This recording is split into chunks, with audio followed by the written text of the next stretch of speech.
First of all, good afternoon, everyone. My name is Yasuaki Yamashita. I'm a survivor from Nagasaki. But this moment, I'm living in Mexico. I moved to Mexico in 1968.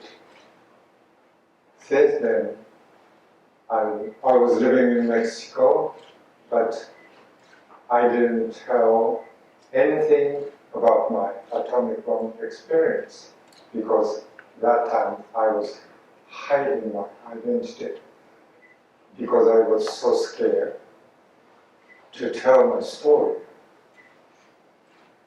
But the first time I told my experience in traveling, it was 1995. The son of my friend called me.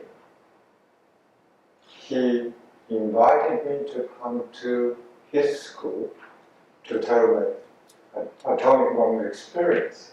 So, why do you know I am an atomic bomb survivor? Well, my father told me. So I said, no, it's not possible because it is so painful. But he insisted so I finally accepted. And at the beginning it was so painful. But so when I end my talk, I started feeling my pain was disappearing. That moment I said, this is it. I must talk about my experience. And also I think this is our obligation to transmit to everyone what really happened in Hiroshima and Nagasaki. August 9 of 1945, I was 6 years old. We were living 1.5 miles from Hibakusha Center. That day, I was playing by myself in front of the house, close to my mother, who was preparing the midday meals. Normally, I used to go to the mountain with my friend of my age to catch the insect like cicadas and dragonfly. But I don't know why. That day, I was playing by myself. Then a neighbor passed by, saying to my mother, a mysterious plane is flying over the city, so we must be very careful. My mother answered, nothing going to happen as usual, because the city of Nagasaki, those days wasn't important, comparing like Tokyo, Osaka, Hiroshima, like big cities. Well, we had several air attacks, but it's not so serious. Then my sister was inside the house, came to my mother, said exactly the same thing the neighbor said. Mother, on the radio, announcing the airplanes flying over the city, so we must be very careful. Then my mother called me in case we're going to enter our shelter. She took my hand, and when we entered the house, the moment came tremendous flash. You can imagine 1,000 lightning at the same time. It was tremendous crash. So my mother pulled me down the floor, covered my body with her body. Then we heard tremendous explosion, tremendous noise. We heard many things flying over our body. Then totally silent. So we stood up. We saw there's no window, there's no door, no roof. Then we crawled to the shelter. My sister was already there. She was crying. And mother asked her what's happened. She said, "Mother, I got oil." Oil means those days American was going to use the chemical weapon, but we didn't know what kind of chemicals weapon, so the people normally called kind of oil. Because she was feeling some liquid, oily liquid running down from her head, but we couldn't see anything because it was so dark. And we stayed about 10 or 15 minutes. My mother decided to take us to the community shelter in the mountain. So we came out into the light. My sister's head was covered with a small piece of glass. She was breathing.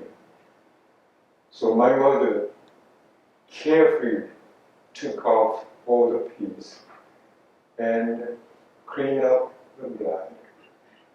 We moved to the community center.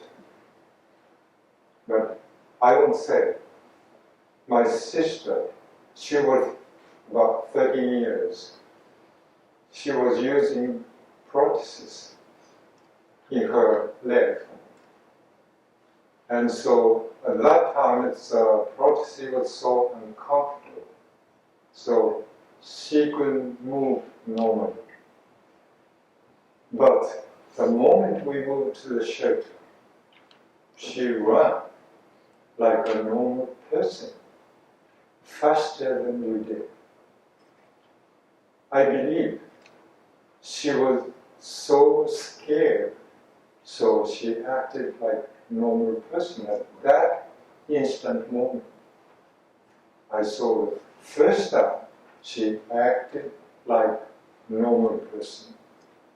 Just the only one time she did. In the shelter, there were many neighbors already, and all was so scared. But about 30 minutes later, the children went to the mountain, came back. One of the children got on his back tremendous burn. He suffered day and night, but we couldn't do nothing. Because there's no doctor, no nurse, no medicine. He died 2 days after. He was infected with maggot. From the shelter, we could see the city of Nagasaki was burning. Day after day, city was just burning. We watching, we didn't say anything, just watching. Our city was burning. Then there was stirring We didn't have any food. It was a terrible moment because there's no food. We almost starved. I wanted to eat anything around me. Then my mother decided to take us to the countryside because she thought that in the countryside still they have some food for us. So we walked through close to the hypocenter. 1 week after, there was tremendous scene. Everything's burned out. Desolation. People just walking around. If I say that was inferno, it's not correct. More than that, there's no correct word to describe that scene. It was tremendous. In the countryside, they don't have enough food for us. So, mother decided again, walk through close to the hype center. We tried to establish our normal life, but it was difficult. We were starving. Then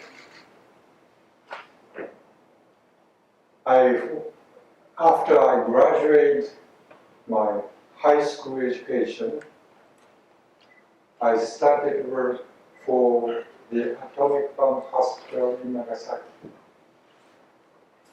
Since until that moment, I didn't think I was atomic bomb survivor.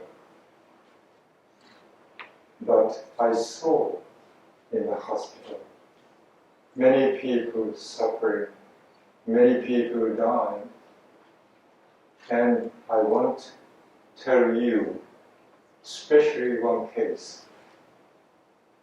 The guy, about 20 years old, he was suffering by leukemia. I had same type of blood, so sometimes doctors called me, we need your blood, could you give us? So I gave him when I could. One day, he got whole body, a spot, black spot. He died next day. That moment I said, this is my case. That could happen to me. Tomorrow or day after tomorrow. One day, I don't know, but could happen to me. I started suffering. He was in hospital to work in the hospital. I wanted to run away from there.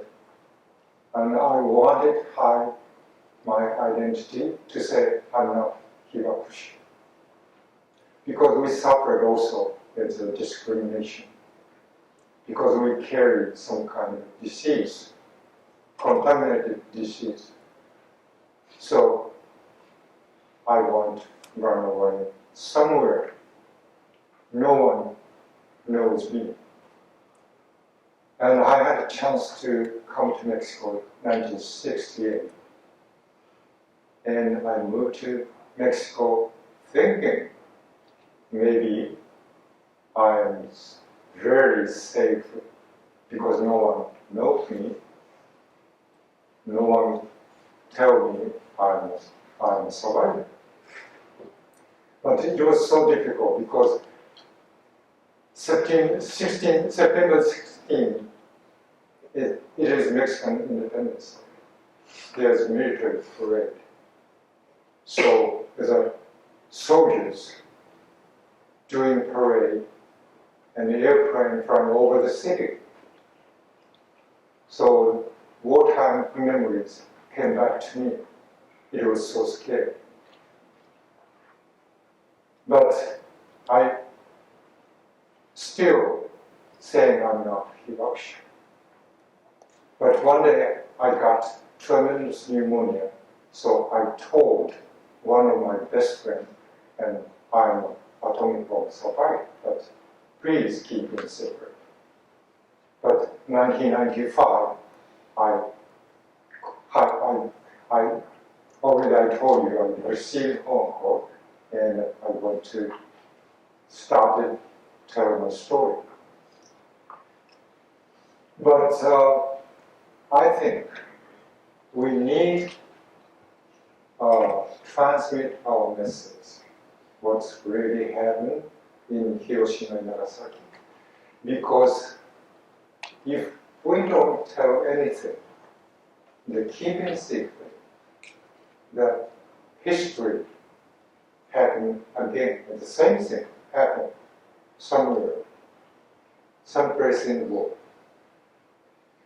And I want to say to you, please, and transmit this today's experience to your brother or to your family, to your friend. And so one day we're going to have a peaceful world, no war in the world. And because the war is not necessary for anyone. In the war suffered innocent people. In the war, nobody wins, everybody loses. Thank you. Thank you very much to listening to my experience.